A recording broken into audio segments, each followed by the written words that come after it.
반갑습니다. 장종료 시장점검입니다. 예, 오늘 코스피 지수 상승했고 52주 신고가입니다. 코스피가 1회 도 예, 작년 작년 한 4월 이후로 예, 최고치입니다. 예, 그리고 이제 뭐 제가 하는 게 다 그렇지만 그 예전 예전에도 그랬습니다. 예전에도 뭐 어떤 종목을 갖고 있다가 도저히 안 되겠다 해서 뭔가 다른 방법을 찾으면 이것들이 나중에 날아가는데, 지금도 이제 저평가 종목이라고 했던 종목들의 반응들이 좋습니다. 그래서 한편으로는 바람직한 현상이니까 괜찮은데, 또 한편으로는 아쉬움이 조금 남는, 자금이라든지 이런 회수 부분에서 조금 더 타이밍이 맞춰졌다면 참 좋지 않았을까 싶은데, 참 네, 안타까운 부분이 있습니다. 예, 그래도 시장이 오르니까 이 대형주뿐만이 아니라 결국은 시장이 오르게 되면 이 순환매가 돌고 중소형주들도 같이 움직이게 되는 그런 장세가 펼쳐질 것인데, 예, 제일 중요한 게 이제 주기 측면에서 대형주가 오르고 중소형주가 오를 만한 시간이 있느냐. 예, 요거는 이제 특별하게 봐야 되는 게, 선거 전에는 기대감이 있으니까 26일에 너무 형편없는 내용이 나오지 않는다는 전제로 선거 전까지는 양호한 흐름을 보일 것이고, 이게 이제 대형주에서 중소형주로 매기가 확산이 되는 그런 전개가 될 가능성이 크다, 이렇게 볼 수 있습니다. 불과 이제 작년까지만 해도 대기업들, 작년 초만 하더라도 대기업들의 실적 문제라든지, 그리고 그동안 증시가 하락했던 부분, 물론 이제 어느 정도 추세 전환의 어떤 신호가 왔었지만, 이런 부분들을 감안했을 때 굉장히 좀 비관적으로 봤었던 이 시점에서 대형주가, 근데 1년 지나고 보니까 지금 대형주가 훨씬 낫더라. 그리고 예상했던 중소형주의 강세는 없었다. 예, 그리고 지금 와서 다시 생각을 해보면, 이 시점에서 다시 평가를 하면 대형주는 정책도 있고 다른 외국인 매수도 있고 이러니까 앞으로 괜찮을 가능성이 큰데, 중소형주들은 소외가 되니까 전체적으로 거래량이 떨어지고 재미없는 상태입니다. 그럼 아무도 안 살 거 아니냐. 그래서 현 시점에서 평가를 하면 또 대형주가 좋고 중소형주가 나쁩니다. 그래서 요때 평가는 대형주가 나쁘고 중소형주가 좋았지만 반대로 갔듯이, 무슨 하기만 하면 반대네. 요번에도 예상은 이렇습니다. 지금 나와 있는 정보로는 이렇지만 또 이렇게 될 수 있으니까, 전체적으로 항상 말씀드리는 거, 미래를 알 수 있는 방법이 없고, 우리가 이제 무당이 판치는 문화다 보니까 뭔가 미래를 맞추는 거에 대해서 엄청난 의미 부여를 하는데, 주가 오른다 내린다 두 개밖에 없는데 그거 맞추는 거 어렵지 않습니다. 50%입니다. 그리고 그런 게 이제 익명의 공간 같은 데서는 두 개로 하나는 오른다 하나는 내린다 해놓고 오른 것만 쓰면 되니까, 그런 식으로 해가지고 큰 의미가 없는데 이제 너무 의미 부여를 하고 맞춘 게 대단한 것처럼 돼버리니까. 그런데 이런 예측 같은 것도 우리가 맞춘다라기보다는 지금에 대한 평가고 앞으로에 대한 과거를 기반으로 앞으로에 대한 예측인데, 이게 기준이 된다라고 생각하시면 조금 편하지 않을까 싶습니다. 우리가 이걸 가지고 뭔가 강한 어떤 예측의 도구라기보다는 기준을 잡는다. 현재는 이렇던데 이런 기준이 있는데, 요걸 가지고 여기서 예상이 기준에서 근거를 했던 부분들이 달라지네? 라는 부분들을 반영을 해 나가면서 다듬어가는 그런 대응이 좋다라고 말씀을 드릴 수 있습니다. 일단 이제 대형주들이 움직이면서 다룰 종목들이 많아졌습니다. 항상 그렇지만 내려 있는데 다룬다라는 것은 잘 없습니다. 그러면 올라서 다룬다라고 하면 오른 이유들이 이제 부각이 되니까 이것도 좋고 저것도 좋고 말씀을 드리다 보면, 아무래도 오른 종목들을 계속 다루다 보면 이걸 지금 사고 싶다라는 생각이 들 수도 있습니다. 예, 근데 매수를 말씀드리는 게 아니다라는 거. 오히려 이제 제가 많이 다룰수록 저놈은 반대로 가니까 팔아야 되는구나. 요렇게 받아들이시는 게 훨씬 더 유익하지 않을까 싶습니다. 그러면 오늘 이제 많이 올랐던 종목 중에서 하나씩 다뤄보면 한국전력입니다. 거래량을 동반한 강세입니다. 예, 한국전력이 거래량을 동반한 강세를 보인 것은 이제 그 공기업에 대해서 주주 환원 정책을 했을 때 거기에 뭔가 이제 경영 평가를 긍정적으로 해준다라는 그런 그런 내용인데, 근데 이게 시장 반응이 우리가 일반적으로 생각하는 것보다는 굉장히 강합니다. 예, 그리고 기관 투자자들, 외국인 투자자들이 매수하고 있는데, 이 얘기는 이제 앞으로 그러니까 이익을 추구하라는 얘기로 볼 수 있습니다. 주주 환원 많이 하고 그러면 경영 평가 긍정적으로 해줄게라는 것은 이제 공기업도 이익 추구를 해서, 그러니까 한마디로 공익성보다는 기업 본연의 어떤 모습을 더 그런 모습에 더 치중하자. 요렇게 받아들인 것 같습니다, 시장에서. 그래서 오늘 기관 외국인 투자자들이 강한 매수세를 보였고 거래량도 터졌는데, 한국전력은 사실 너무나 지금 저평가되어 있었기 때문에 이런 반응은 당연한 수준입니다. 그리고 또 하나가 그 전기요금 인상이 계속될 가능성이 큽니다. 그러니까 지금까지는 인상을 하지 못했던 부분에 대한 최소한의 인상이고, 여기 추가로 인상을 해 나갈 경우에는 거의 이제 앞으로 200원 정도 봐야 될 것 같습니다. 킬로와트당 전기요금이. 예, 근데 LNG 가격이 떨어지고 하니까 S&P 가격은 뭐 120에서 130 정도가 될 것이다. 그러면 120원에 사서 200원에 간다. 이게 120원에 사는 것도 이제 변동 단가, 그러니까 그 LNG라든지 태양광 이런 걸 120원에 산다는 거지, 실제 이제 원전은 뭐 40에서 50이 될 것이고, 석탄도 한 80원 될 건데, 이걸 사가지고 200원에 팔게 되니까 마진이 예전만큼 아주 막강해질 것이다라고 볼 수 있습니다. 예, 그래서 한국전력에 대한 어떤 호재, 이런 주가가 상승하기 전에 이런 내용들은 다 이 시점에서 있었는데, 이 시점에서도 LNG 가격은 충분히 떨어지고 있었고, 그리고 앞으로 전기요금 인상을 할 것이다라는 부분도 예상을 할 수 있었던 것입니다. 그러면 여기서 이렇게 된 것은 결국은 정부의 밸류업 프로그램에 대한 기대가 반영이 된 상태에서 그 밸류업의 공기업에 대한 지침이 정확하게 나올 것이다라는 기대가 더해진, 결국은 정책발이고, 그게 어떤 계기가 있으면서 발생하는 호재가 묻혀있던 부분들이 한꺼번에 부각이 되는 그런 상태입니다. 그리고 60주선의 어떤 요 방향 전환이 있었고, 그럼 추세가 완전히 바뀌었다는 겁니다. 중기 추세까지 신호도 나왔고, 물론 이 신호가 나오고 이렇게 죽었던 적도 있는데, 요 경우는 좀 예외적으로 볼 수 있는 게 이때 전기요금 인상을 못했습니다.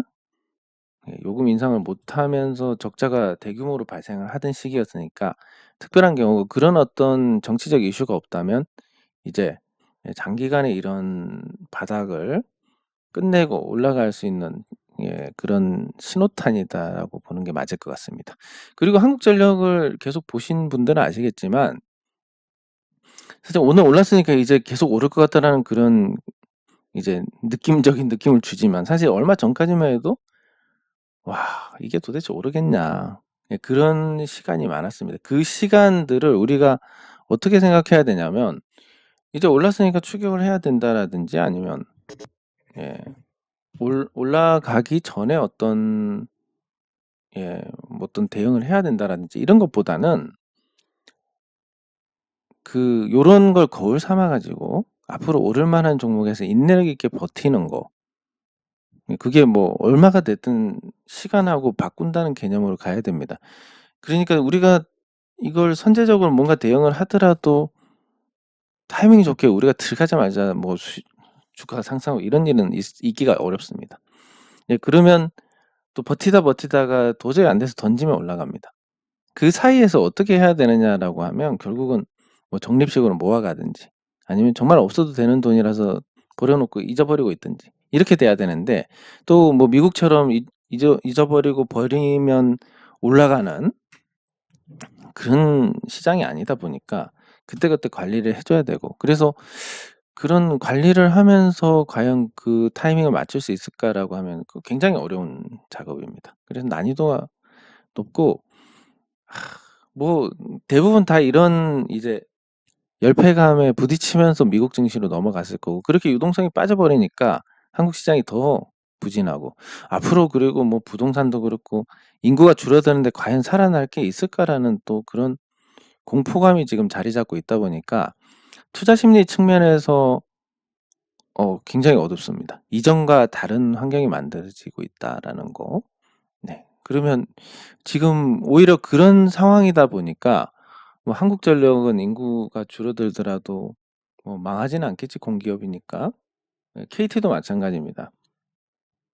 아무리 인구가 줄어들더라도 젊어서 핸드폰을 2개 쓰고 나이가 들었다고 핸드폰 하나 쓰는 게 아니니까 오히려 이런 공기업들은 안정성이라든지 아니면 그 수요가 감소하더라도 고령화의 영향을 덜 받는다든지 이런 부분에서 네, 많이 영향을 받습니다. 이 종목 같은 경우도 KT인데 이것도 이제 반응이 나오니까 아쉬움이 생깁니다. 그 전만 해도 뭐 지긋지긋한 거 몇 년 뭐 이렇게 생각하고 실제로 뭐 모아간다 하더라도 제가 그때 예전에 적립식으로 모아가던 종목들이 뭐 포스코라든지 KT라든지 있었는데 뭐 이런 거는 가격적인 기준이 정확했습니다. 3만 원 이하에서 모아가고 그러면 지금까지 잘 모아왔으면 지금 벌써 한 40% 수익인데 뭐 이런 생각을 안 할 수가 없습니다. 사람은. 예. 근데 요거를 안 한 이유가 이제 그때 중국인한테 사기당할 때 주식 다 처분한다고 모든 걸 다 끊어버렸는데 이것저것 다 해보니까 그냥 주식 투자만 했어도 뭐 지금보다 낫지 않을까 뭐 이런 생각이 들 정도로 뭔가 일이 참 탐탁치 않습니다. 예. 그래서 공기업들이 이제 공기업이 움직이고 KT 같은 안정성 있는 종목이 인구 감소라는 어떤 불편한 현실에 맞춰서 좀 더 부각이 되는 부분들이 있습니다. 네, 그리고 삼성생명은 뭐 사실 주가가 적정한 게 이제 뭐 11만 원? 공모가가 11만 원이었고 그리고 그 이후에 하락한 게 아마 제 생각에는 뭐 보험업종에 대한 부정적인 영향도 있겠지만 아무래도 상속과 관련된 부분이 크지 않았나 싶고 삼성생명이 상속하는 시점의 가격대가 한 6, 7만 원 정도라고 봤을 때 적정 가격에 반토막을 내 가지고 네, 상속을 했다. 그러면 이제 실효세율이 65%인데 반토막을 내서 뭐 한 32.5% 뭐 셀프로 이렇게 상속세를 냈는데 뭐 독일 같은 경우는 이제 직계 비속에 상속할 때는 30% 상속세입니다. 그래서 알아서 이렇게 맞추고 그렇게 했다. 이거를 뭐 참 어떻게 할 수가 없는 게 세율이 너무 높으니까 어쩔 수 없는 부분인 것 같기도 하고 반대로 이제 저것도 있습니다. 또 시가로 평가를 하기 때문에 이게 이제 삼성생명처럼 자산이 많은 종목에는 유리한데 주가만 높은 종목들은 굉장히 불리할 것이다. 그 나중에 어떻게 할 것이냐 그 종목들은 상속을 어떻게 할 것이냐 이런 걸 보면 장기적으로 답은 정해져 있다라고 봅니다. 가치주들이 부각이 되고 그리고 테마주들은 잠깐 반짝하는데 그 반짝하는 것조차도 앞으로 없어질 가능성이 크다. 빈도가 줄어들 가능성이 크다. 이렇게 보는 게 적절할 것 같습니다. 드디어 이제 가치주의 시대가 왔다. 이렇게 볼 수 있는데 가치주의 시대가 왔는데 저는 돈이 없네.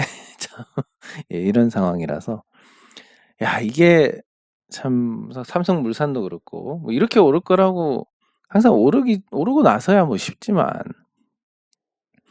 오르기 전에 생각해 보면 삼성물산이 한창 부각될 때 제일모직하고 합병해 가지고 부각될 때 그럴 때 생각하다가 이렇게 주가 떨어져서 '이게 다시 올라가겠냐.'라는 그런 인식을 딛고 이렇게 올라가는 거, 그것도 아주 급하게 불과 이제 한 2 년 3년 보유하다가 한 2달 전에 팔았다 그러면 돌아버리는 겁니다. 근데 실제로 이제 수급 측면에서 그런 경우가 많습니다. 개인 투자자들의 매도가 요때부터 요때까지 지속적으로 보이고 있으니까 이렇게 봤을 때 참 오랫동안 고생하다가 주식을 파니까 이제 날아가더라. 팔고 나서 2배가 되더라. 이런 눈 돌아가 버리는 이런 거 보면 진짜 안 봐야 됩니다. 여유가 있어서 그냥 넣어 놓고 안 봐야 되는데, 그래서 떠들썩할 때 이제 열어보면 되는 건데 그게 뭐 쉬운 일이 아니다 보니까 그렇습니다. 그리고 중국 쪽에서도 계속 부양책이 나오고 있고 금리 인하 조치가 있을 것이라서 시장 전체가 이제 26일 날 형편없는 내용만 나오지 않는다면 선거 전까지 양호할 것이고, 순환매가 충분히 돌 만한 기간이니까 중소형주에도 순번이 돌아오지 않을까 싶습니다. 삼성물산도 그렇고 삼성생명도 그렇고 결국 이 두 종목의 자산 가치라고 하면 삼성전자인데, 삼성전자 지분이 삼성전자 주가가 이제 연말 가고 나서 조금 주춤하기는 하지만 그래도 대형주들이 지금 다 움직이고 있는 상황이니까 전망이 나쁘지 않습니다. 다만 이제 노조도 생기고 예전처럼 예전처럼 또 수익성이 좋지도 않고 이런 상황이다 보니까 이제 다른 대형주에 비해서는 조금 부진한 측면이 있고, 또 한편으로는 삼성전자가 주주환원 정책에서 굉장히 선진적으로 먼저 대응을 했습니다. 적어도 삼성전자만큼은 주주환원에서 해외 기업들에 비해서 뭐 밀리지 않았다. 굉장히 선진적으로 주주환원을 했다. 이렇게 볼 수 있는데 그것 때문에 오히려 반응이 조금 덜하다라고 볼 수도 있습니다.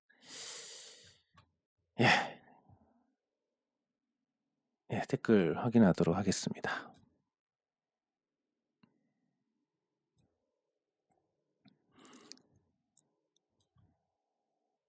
감사합니다. 이 리사이클링 사업은 참 그래도 설명드렸듯이 이건 꼭 해야 되는데 참 근데 꼭 해야 되는데 보시면 아시겠지만 그래도 그러고 보니까 제가 비상장 주식에 투자한 건 나쁘지 않았습니다. 대우 컴프레션은 양호하니까. 그래도 부동산 이거 본전치기 될 것 같고, 그것도 본전이라 해도 2, 3년 돈이 묶여 가지고, 그리고 주식 시장이 내렸으니까 그나마 뭐 그동안 위안을 삼았지만 지금 쭉쭉 올라 가지고 돈 찾는 시점에서 뭐 주식이 다 올라와 있다 이러면 이거 뭐 의미가 있나? 이런 걸 계속 하다 보니까 거듭하다 보니까 이거에 대해서 제가 안 하는 게 맞지 않을까. 괜히 또 저질러 가지고 또 고통을 안겨 드리지 않을까 하는 생각이 드는 상태입니다. 그러다 보니까 그렇게 우리가 서로 스트레스 안 받는 구조로 짜면 되지 않을까 해 가지고 금액을 다 쪼개고 줄이고 뭐 요런 식으로 이제 구상을 해서 지금 스킵을 하고 있는데, 말씀드리는 것처럼 뭐 녹록지 않은 부분도 있습니다. 지금 하는 사업은 괜찮지만 재강 분진에 대해서 이미 처리하고 있는 업체가 있는데 이걸 갖고 와 가지고 한다라는 것은 뭐 가격이 굉장히 싸거나 아니면 포스코에서 엄청난 어떤 혜택이 되거나 요런 게 돼야 되는데 그런 게 충족이 될까라는 부분?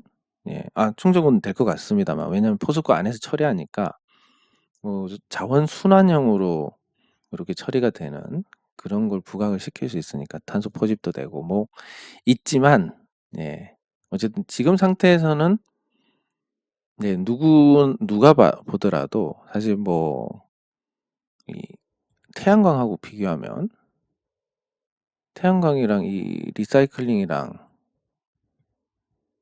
비교하면 현재 기준으로는 요게 이제 확장성이 있다라는 전제로 굉장히 좋은 건데 현재 기준은 사실 같습니다. 이 두 개가. 이 설비를 사가지고 수익이 나는 거나 태양광을 설치해서 수익이 나는 거나 똑같은데 이 설비도 뭐 한 20년 있으면 부서질 거고 태양광은 뭐 그 임대인한테 양도를 할 거고 뭐 요렇게 된다라고 봤을 때 아직까지는 검증할 게 많습니다. 예. 그리고 뭐 제가 봤을 때 이게 괜찮다. 뭐 교수님이 굉장히 큰 어떤 꿈을 갖고 있다 하더라도 그 이상의 것을 이루어내려면 아무래도 어떤 운이 따라줘야 되는데 지질이 복도 없는 제가 뭘 한다 했을 때 잘 되겠나? 그래서 제가 안 먹으면 되지 않을까 해서 뭘 이것저것 다 내려놓고 해봐도 이게 참 쉽지가 않습니다. 예. 예이루트 같이 살펴보도록 하겠습니다. 예, 감사합니다. 하지만 우리 삶의 어떤 활력소고 우리가 복권을 사서 일주일이 행복한 것처럼 뭐 그런 목적이 가미가 된다면 당연히 해야 되는 거라서 긍정적으로 검토를 하고 있고 뭐 경매가 나온다라고 하면 한 6월이나 아니면 늦으면 12월 정도. 앞부분이 글쎄 잘 모르겠습니다. 예, 감사합니다.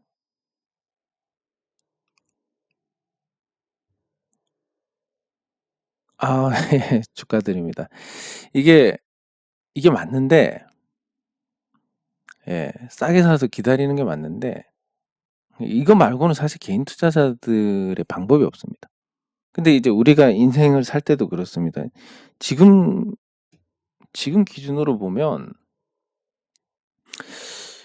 그 조선시대 그 누구보다 100년 전에 그 누구보다 물질적으로 아주 풍요하게 저는 잘 살고 있지만 근데 그 행복도가 그 사람들하고 비교했을 때 낮을 수도 있습니다. 그런 것처럼 비교 대상이 있으면 그때부터 불행해지는데 그냥 뭐 은행 이자랑 비교하면 은행 이자 올랐으니까 좀 그래도 한 4% 정도 되는데 갖고 있다 한 번만 튀어도 뭐 이거 이상이니까 뭐 5년 20% 오른다 그러면 5년 동안 있는 것보다 낫지 않냐. 이렇게 해서 실제로 그러니까 현대차 증권이라든지 이런 종목들은 그런 효과가 나타나고 있긴 합니다. 근데 그런 거 말고 내게 안 올라가고 있는데 다른 게 먼저 올라가니까 이런 거 보면 이제 만족도가 팍팍 떨어지는 예. 그래서 좀 안타까운데 점점 이제 사회가 성장을 하지 않을수록 더더욱 저평가 종목을 줍는 것 외에는 방법이 없다라고 보는 게 적절할 것 같습니다. 얼마 남지 않았는데 마지막이니까 너무너무 힘이 듭니다. 예, 감사합니다. 참. 물론 이제 지금은 그냥 뭐 아무리 길어도 3개월이니까 예, 감사합니다. 돌을 씹어서라도 그냥 버티면 되는데 아시다시피 뭐 저 혼자면 10년이고 20년이고 늙어 죽을 때까지 버틸 수 있겠지만 또 같이 하는 거다 보니까 참 그게 제 마음이 한 5만 배 5만 배 정도 예, 힘이 듭니다. 그리고 갈수록 이제 그런 게 있습니다. 시간이 지날수록 이 사람 마음이란 게 그렇지 않습니까? 처음에는 당연히 그럴 수 있지. 그래, 일을 하다 보면 그런 일이 생길 수도 있지 하다가도 마음의 여유가 없어집니다. 시간이 많이 지나고는. 그럼 이제 뭐 도대체 뭐 했냐부터 해가지고 개 무능하네. 요런 생각을 할 수밖에 없습니다. 이해는 합니다. 당연히 그러실 거고. 예, 왜 이렇게 도대체 안 올라가고 다른 종목도 52주 신고가 천진데 52주 신저가가 나오고 뭐냐 이게. 뭐 당연히 그럴 수밖에 없습니다. 예. 그걸 알기 때문에 마음이 더 힘든 겁니다. 그걸 제가 차라리 모르면 괜찮을 텐데 알기 때문에. 예. 그리고 뭐 바보가 아닌 이상 모를 수가 없는 거고. 이심전심이 아니라 뭡니까? 역지사지. 예, 그래서 그냥 아유, 버티면서 좋은 날이 오기를 예, 바랍니다. 그냥 바라고만 있습니다. 간절히 바라고만 있는데 가끔은 또 간절히 바라면 이루어지는 경우도 있습니다. 예, 그래서 3개월 안에는 어쨌든 이 지옥 같은 시간이 끝나지 않을까라는 생각을 해보고 예, A루트 질문을 하셨는데 지금 중소형주들이 전체적으로 다 유동성이 빠지다 보니까 재미가 없습니다. 근데 문제가 뭐냐면 중소형주에서도 옥석이 가려져야 되는데 보면 뭐 진짜 개떡 같은 종목들 맨날 테마에만 이용하고 주식만 찍어내고 시비 찍고 주가 올리고 빼고 이런 것만 하는 종목들은 당연히 인기가 없어야 되는데 이런 종목들을 외면하다 보니까 멀쩡한 종목들까지 다 같이 그냥 묶여가지고 지금 전체적인 어떤 거래량 감소로 이어지고 있습니다. 이 중소형주들이. 근데 중소형주들의 어떤 거래량 감소라는 것은 개인 투자자들 입장에서 더욱더 어려워지는 부분입니다. 왜냐하면 그 뭐 안 되면 대출이라도 받아서 잠깐 쓸 일이 있으면 써야 되는데 돈이 그냥 깔끔하게 묶여버립니다. 100%. 근데 팔려고 하니까 이거 팔 수나 있을지 모르겠다. 이 정도의 거래량. 이렇게 되면 이제 말씀드렸듯이 황금성이 높을수록 비행기 같은 경우는 중고 시세가 굉장히 높습니다. 왜냐하면 내놓으면 바로 팔리니까 황금성이 좋으니까. 마찬가지로 강남의 부동산도 타 지역에 비해서 굉장히 수익성 말고 다른 부분에서 높이 평가받는 게 강남 같은 데는 내놓으면 바로 팔립니다. 공장 같은 경우도 부산이나 창원 같은 데 있으면 빨리 나갑니다. 다른 데는 공장 평생 못 팔 수도 있고. 그래서 제가 예전에 한번 계획을 했던 게 저기 공장이 싼 지역들이 있습니다. 저 함안이나 이런 데 가면 공장 싼 지역에 공장을 사서 임대를 주고 요 위에 태양광을 올리고 근데 살 때도 그렇고 태양광 올릴 때도 그렇고 대출을 충분히 낄 수 있고 아파트하고 달리 공장은 이자만 내면 되니까 그래서 이걸 이렇게 소유를 해서 임대 수익도 얻고 태양광 수익도 얻고 하면 괜찮지 않을까? 이건 이론적인 생각이었고 못 팔아먹으면 어떡하느냐. 태양광에서 수익 계속 나오니까 괜찮지 않냐라고 했을 때 자금의 어떤 순환 측면에서 굉장히 이제 부정적으로 평가를 받는 모델이었습니다, 이게. 그래서 뭐 저는 사실 지금도 그런 생각을 합니다. 아니, 되게 싼 공장 사가지고 시설 자금 한 80% 받고 공장 싸게 사가지고 태양광도 대출 한 80% 받고 올려가지고 임대 놓고 들어오면 임대 수요는 많습니다, 아직까지는. 왜냐하면 공장을 사서 사업을 하기는 어렵지만 빌려서 하는 건 또 쉬우니까.